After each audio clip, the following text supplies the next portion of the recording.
बिस्मिल्लाहिर्रहमानिर्रहीम। राना शाहिद महमूद अपने digital channel soft talk में दोस्तों को खुश आमदेद।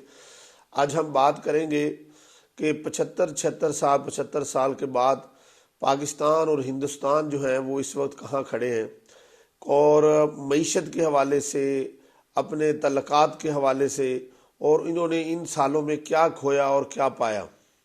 देखिए, दुनिया के अंदर जो एक्सपेंशनिज्म है, सरहदों को बढ़ाने वाला जो नुक्ता नज़र है वो तो ख़त्म हो गया है कि कोई मुल्क, अब बेशक भले वो कितना छोटा है या कितना बड़ा है, अब कोई मुल्क ये नहीं चाहता कि दूसरे की मुल्क के ऊपर वो कब्जा करे, और ना ये अफोर्ड कर सकता है। ये अब दुनिया में ये पॉलिसी, ये चीज़ें जो है ना वो नापैद हो चुकी हैं। लेकिन पाकिस्तान और हिंदुस्तान का जो मसला ये है कि आज़ादी के बाद पाकिस्तान और हिंदुस्तान के दरमियान कुछ ऐसे एक दो अनरिजॉल्व इशू रह गए जिसकी वजह से आज तक हमारी आवाम जो है ना वो पिस रही है। लेकिन मैं सिर्फ आज पाकिस्तान के हवाले से बात करूंगा। आज जो पाकिस्तान के मईशत के हालात हैं उसके अंदर एक जो सबसे बड़ा एक वजह यह है कि पाकिस्तान के एक हमसाये के अंदर इतना बड़ा मुल्क है और जिसको पूरी दुनिया की जो सुपर पावर्स हैं, आप अंदाज़ा लगाएं कि पाकिस्तान जब बना तो इंडिया जो है वो उस वक्त, दुनिया जो है वो दो ब्लॉक्स के अंदर थी। इंडिया ने उस वक्त रूस के ब्लॉक में इंडिया गया और पाकिस्तान अमेरिका के ब्लॉक में गया।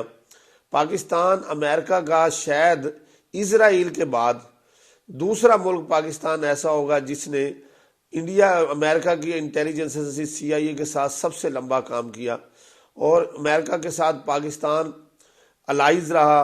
दो बड़ी दुनिया की जो वॉर अगेंस्ट टेरर जो जंगें लड़ी गई, पाकिस्तान उनके में फ्रंट स्टेट रहा।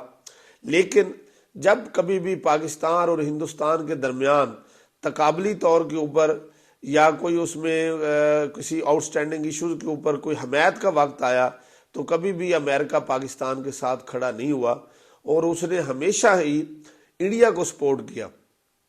और आप हैरान हुए कि इंडिया को उसने क्यों सपोर्ट किया। उसके पीछे दरअसल जो असल वजह है ना वो मईशत है। इंडिया इस वक्त जो है वो तकरीबन 1.5 अरब की एक इकोनॉमी है, एक बहुत बड़ा मुल्क है।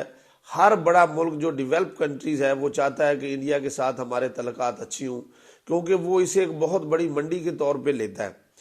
तो इसी तरह चाइना के, हालांकि इंडिया के साथ बहुत ज़्यादा उनके बॉर्डर के प्रॉब्लम्स हैं, वो जंग भी 1962 में एक दूसरे के खिलाफ लड़ चुकी हैं, लेकिन उसके बावजूद चाइना और हिंदुस्तान की जो आपस में बाइलैटरल ट्रेड है वो अरबों खरबों डॉलर के अंदर है। कि देखें, दुनिया के जो तल्लुकात हैं वो मईशत के ऊपर है। आपके आउटस्टैंडिंग इश्यूज हैं वो एक उसमें पॉलिटिकल डायमेंशन हो सकती हैं, पॉलिटिकली आप जो है ना चीज़ों को सॉर्ट आउट करते हैं, इट टेक्स टाइम, उसके ऊपर वक्त भी हो सकता है। लेकिन ये जो मुआशी मसाइल होते हैं, जो मुआशी मामलात होते हैं, इनको कभी भी आप अपने सिक्योरिटी के या दूसरे मामलात के साथ लिंकअप नहीं कर सकते। पाकिस्तान की मैं ये समझता हूँ कि यहाँ पे जो भी आपकी जो पॉलिटिकल गवर्नमेंट्स रही हैं, सिविल हुकूमत रही हैं, उनकी हमेशा से ये ख्वाहिश रही है कि हिंदुस्तान के साथ हमारे बाइलैटरल इकोनॉमिक कम अज़ कम रिलेशनशिप बेहतर रहे। जहाँ तक कश्मीर का इशू है वो उसके अंदर मैं ये समझता हूँ कि अगर आप किसी कॉमन कश्मीरी से जाके पूछें, क्योंकि UN के अंदर जो इस वक्त इशू है वो ये है कि वो प्लेबिसाइड की बात करते हैं कि वो उनसे ये सिर्फ पूछा जाएगा कि या तो आप हिंदुस्तान के साथ शामिल होना चाहते हैं या पाकिस्तान के साथ शामिल होना चाहते हैं। अगर उसके अंदर ये तीसरी शिक भी डाल दी जाए कि क्या आप आज़ाद भी होना चाहते हैं, तो इसके ऊपर मैं ज़्यादा इसलिए नहीं कहता कि ये उन लोगों के ऊपर हम छोड़ते हैं।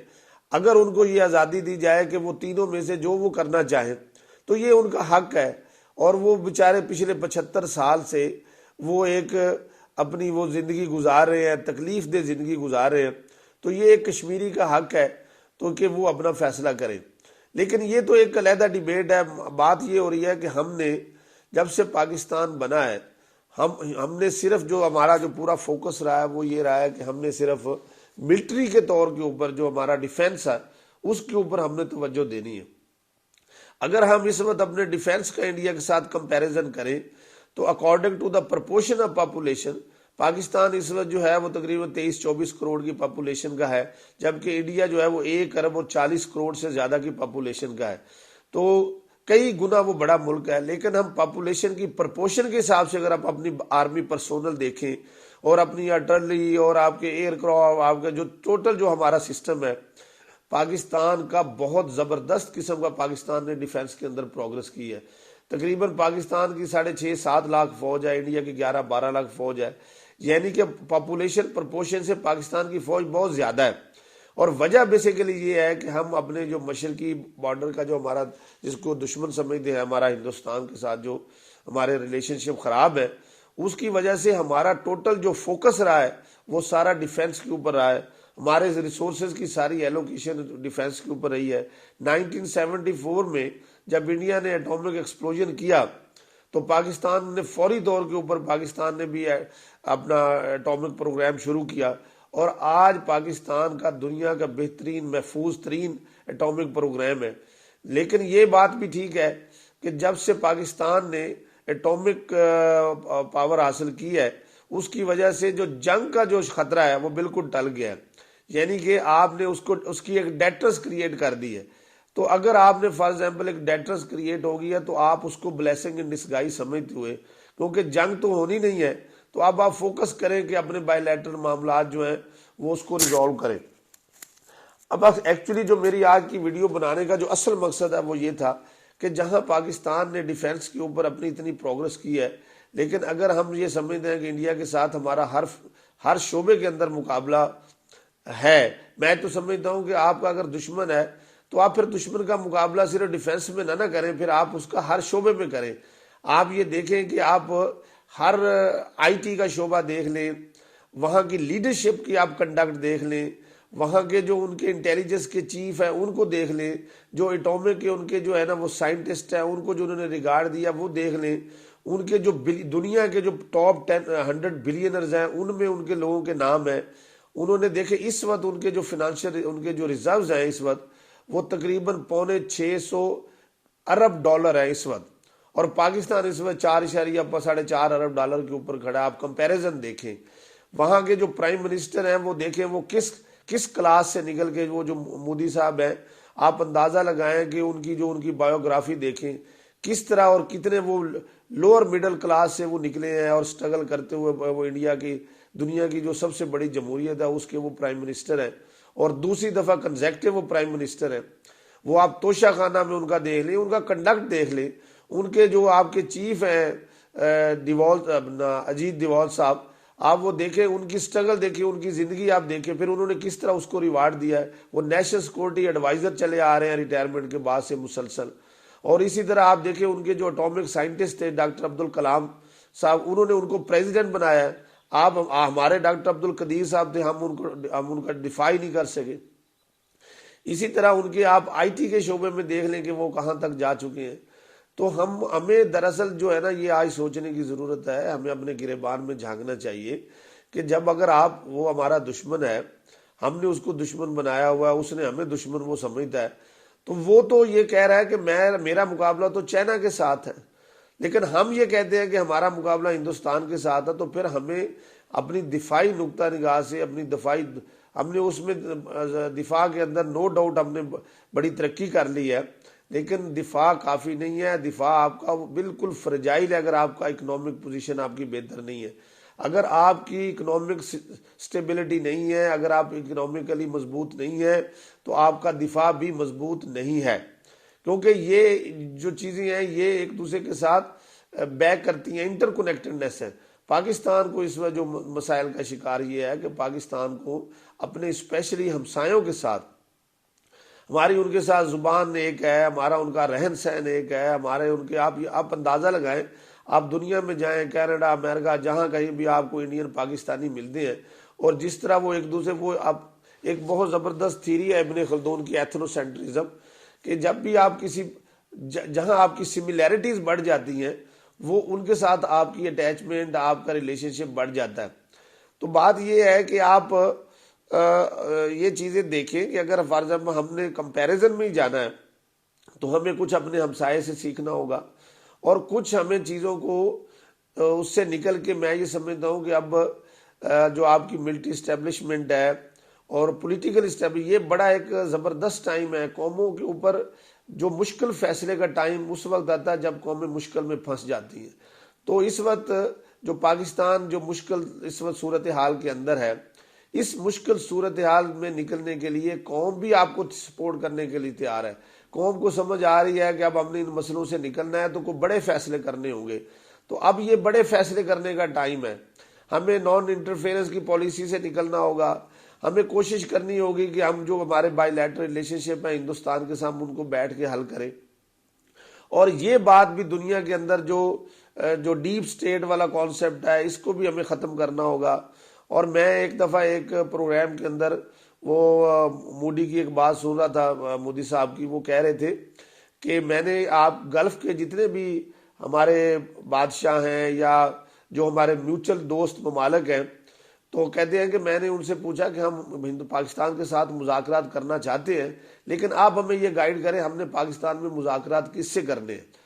तो मैं ये समझता हूँ कि ये जो मिथ है, ये अब खुशैन बात ये है कि पाकिस्तान के अंदर एक बहुत बड़ी तब्दीली आ गई है, लोगों में रियलाइजेशन आ गई है, इदारों के अंदर रियलाइजेशन आ गई है।